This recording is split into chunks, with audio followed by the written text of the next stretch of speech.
মুহূর্তের মধ্যে ভয়াবহ রূপ নিতে পারত ঘটনা, তবে দ্রুত তৎপরতায় রক্ষা পেল বড়সড় দুর্ঘটনা। উত্তর ত্রিপুরা জেলার ধর্মনগর থানাধীন হাফলং পুলিশ রিজার্ভ সংলগ্ন এলাকায় মঙ্গলবার দুপুরে একটি রাবার বাগানে হঠাৎ অগ্নিকাণ্ডের ঘটনা ঘটে। ঘটনার সময় বাগানে কর্মরত দুই শ্রমিক প্রথমে আগুন দেখতে পান। সঙ্গে সঙ্গে তারা রাবার বাগানের মালিককে বিষয়টি জানান।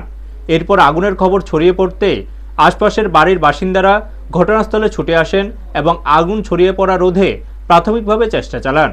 পরবর্তীতে দমকল বিভাগকে খবর দেওয়া হলে একটি ইঞ্জিন দ্রুত ঘটনাস্থলে পৌঁছে আগুন নিয়ন্ত্রণে আনে। দমকল ও স্থানীয়দের যৌথ তৎপরতায় বড় ধরনের ক্ষয়ক্ষতি এড়ানো সম্ভব হয়েছে বলে জানা গেছে। রাবার বাগানের মালিক পক্ষের রুদ্রদীপ ভট্টাচার্য জানান, প্রাথমিকভাবে তার ধারণা আশপাশের এলাকার কিছু বাচ্চাদের অসাবধানতাজনিত কর্মকাণ্ড থেকেই আগুনের সূত্রপাত হতে পারে।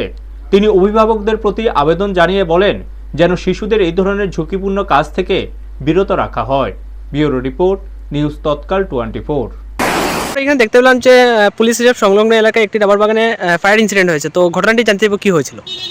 ঘটনা তো আমার কাছে এখানে টেপিং করে দুজন ছেলে আমার কাছে ফোন করেছে। ওরা টেপিং করে আমাকে ফোন করে বললো যে আগুন লেগেছে। আমি বললাম যে দেখো, তোমরা যদি পারো অল্প করে, যদি অল্প আগুন থাকে তাহলে নিবাও। তার মধ্যে তারা ফোন করে বললো যে না, আগুন তো না, আগুন অনেক বড় আগুন ছড়াচ্ছে। তো আমি ফায়ার ব্রিগেডকে ফোন করলাম, ফায়ার ব্রিগেডকে ফোন করে বললাম। তারপর সেই অনুযায়ী ওরা আসলো, এসে তো ওরা এখন আগুন নিভিয়েছে আগুন তো কিছু জায়গায় এখনও জ্বলছে। তো তো এই আর কি, গাছে টাছে কিছু লেগেছে আগুন এখানে।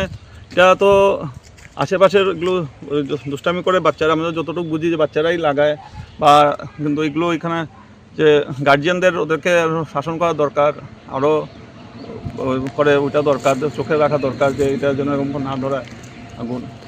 তো আর ফায়ার ব্রিগেডেরও সিস্টেম, আমার কোনো সিস্টেমটা জানা নেই।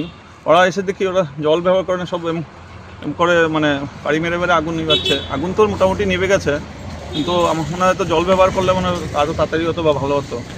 আর আমাদের কোঅর্ডিনেশনের মধ্যে অভাব আছে। একজন কাছে একজনের মোবাইল নাম্বার নেই বা কল করার কেউ নেই, গিয়ে কল করতে হয়।